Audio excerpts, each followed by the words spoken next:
saya buat konten dakwah, tapi kawan rapat kita sendiri terjebak dalam zina. Adakah saya gagal?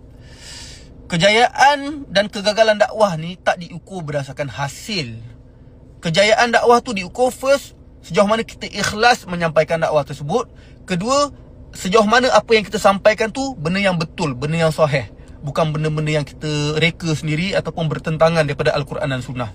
Walaupun tak ada orang terima dakwah kita, walaupun semua orang benci kita, menolak dakwah kita, hakikatnya kita berjaya kerana kita ikhlas dan menyampaikan benda yang betul. Manakala kalau kita tak ikhlas, kita buat dakwah untuk dapat follower, untuk dapat duit, untuk dapat pujian dan yang sama waktu dengannya, apatah lagi kita menyampaikan benda yang tak sahih, walaupun semua orang suka kita, semua orang sanjung kita, semua orang follow kita, semua orang berubah, hakikatnya kita gagal sebab kita tak ikhlas.